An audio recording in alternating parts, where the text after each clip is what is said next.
It's a beautiful morning. I'm Omar bin Shaban from SEMA TV.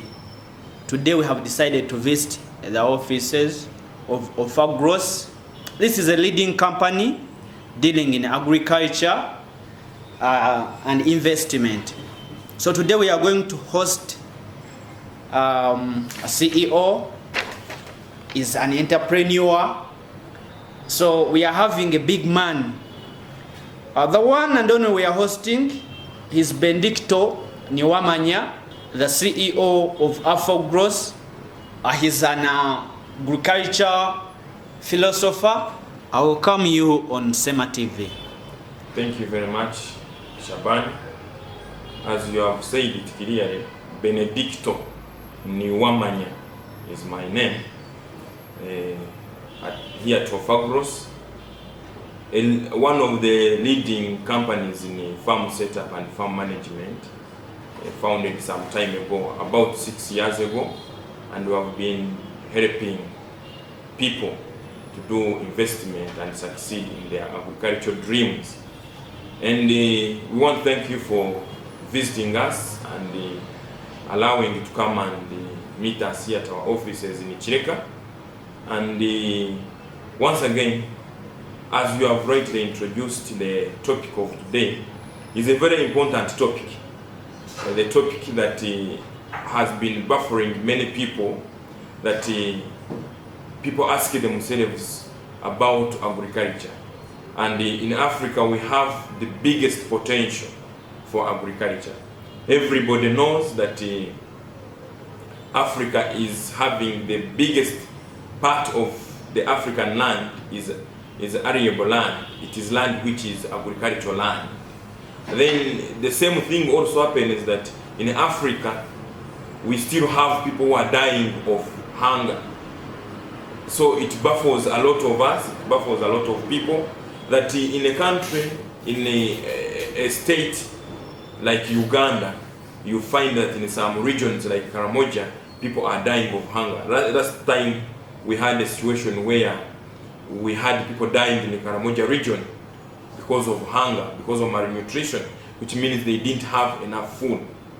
So this comes as a shock to a country like Uganda, where we say that 68% of the Ugandan population is employed under agriculture. And we say that Uganda's land is 95% arable, which means we can plant, we can farm, we can use 95% of Uganda for agricultural production. So it becomes a challenge that how comes that this agriculture, which contributes almost 25% to the GDP, how comes that this industry is an industry which is supposed to feed us, but we still have people who are dying of hunger? So at Agros we sit down and we think through what are these things that we are seeing.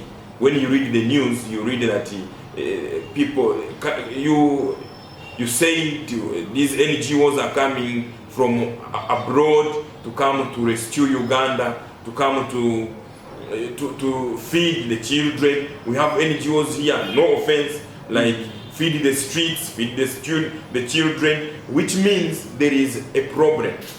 That this problem is a problem of inadequate production.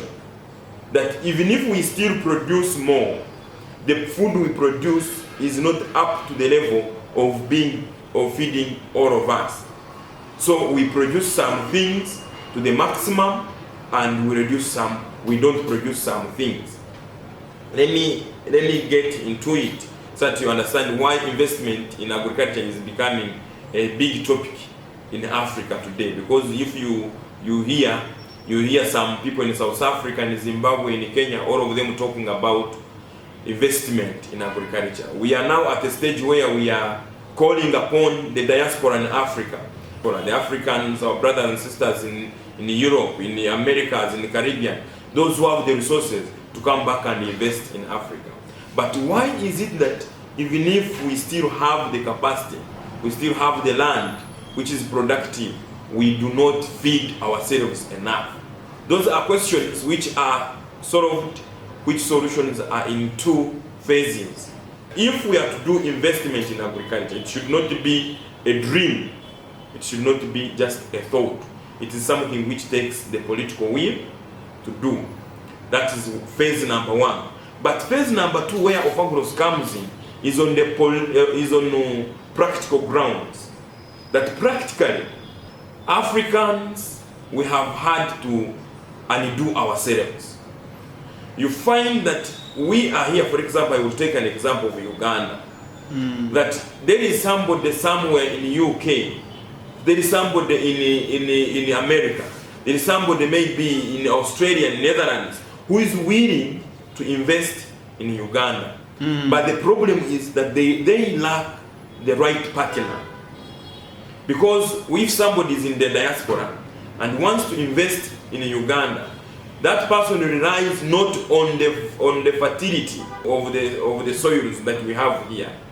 That person relies on the sincerity and the integrity and professionalism of the person he's going to deal with in Africa or in Uganda in particular. What does that one mean? That to understand investment in agriculture, you must first of all understand where is the problem.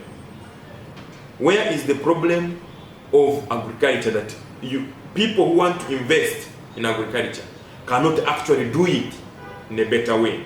If somebody is saying, let's say I have a situation on my table of an investor who wants to invest in Uganda, but all the people he has been meeting, they take the money and they never do the work. So this person becomes in a way demoralized. So why are we talking about investment in agriculture? Because there is a problem that when we find that a brother who is in the USA wants to invest in Uganda, then there must be understanding both on the side of the investor and the local partners, the ones we call local partners, the people who are going to be on the ground. So the challenge here is this, that most people do not understand that agriculture is a system of events. So I may define it as people think agriculture is the production. No, but agriculture goes beyond production. Agriculture has actually 4 phases.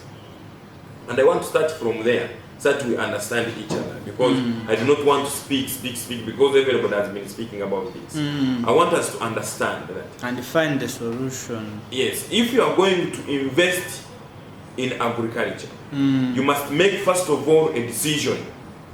Which part of agriculture are you going to invest in? Number 1, we have production. You can decide to invest in the production. You either are going to do animals, you can do cattle, goats, sheep, whatever, in animals, or you can decide to do crops. So it must be a deliberate decision on the part of the investor to look for the right people to do the investment, to partner with in the investment. So when you decide to do the production, you must know everything there is about production. The agronomic practices, you must get an agronomist, you must get a professional who can help you to handle this. Number 2 is agriculture is done also as part of agriculture. We have what we call value addition. So when somebody has produced, then there is value addition. You can invest in agriculture in Uganda or in Africa, adding value to what is already being produced. So what does that one mean? It means that you can come to Uganda, you identify Ofagros as your partner business, as the business of choice, then we work with you to identify the particular crops you want to add value to, get the right quality, and then you add value without going into the production. So that's the phase of agriculture that most people don't understand. So the value addition is vast. You can process milk, you can process all these things that you produce agriculturally. You can add value to them, preserve them, prepare them for export and for the market. So the third item, the third area of agriculture that people should take note if you are interested in investing in agriculture is transportation. That Engineer Bure has produced his let's say his potatoes in Guru. Then you have partnered with Ofagros to add value here in Kampala. Maybe you are going to use Namanga industrial area as your stock area. Then there is this investor who is needed in between to do the transportation, to transport the raw products from the farm to where the value addition is taking place. Now, that investor needs to come with another new understanding. You can't come when you're going to invest in agriculture but in transportation, and you want to invest as if you are a producer. Then the last part of agriculture is marketing. Engineer Bure has produced potatoes or tomatoes. Then Umar, you have transported the tomatoes to Ofagros in Kampala. Ofagros has added value. You get? Now, after adding value, there is somebody who is going to need to market the produce, the product, to put this product to the market, to look for the right market of this product that has been produced. It may be outside or inside, because most of the things, as I started, are produced and they still have market within the country. So you do not need to suffer actually saying I am looking for the market outside the country.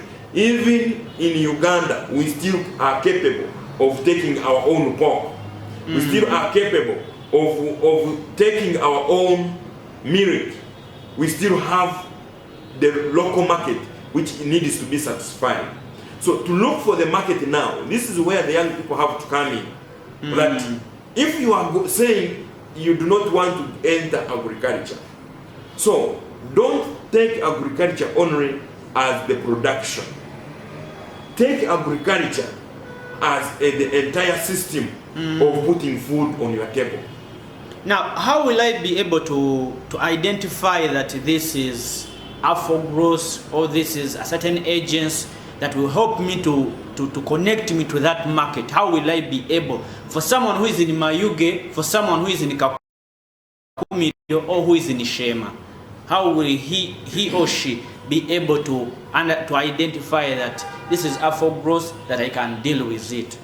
Now, Umar, before we say how to identify which agents to work with, I always emphasize that people must learn what they want to invest in.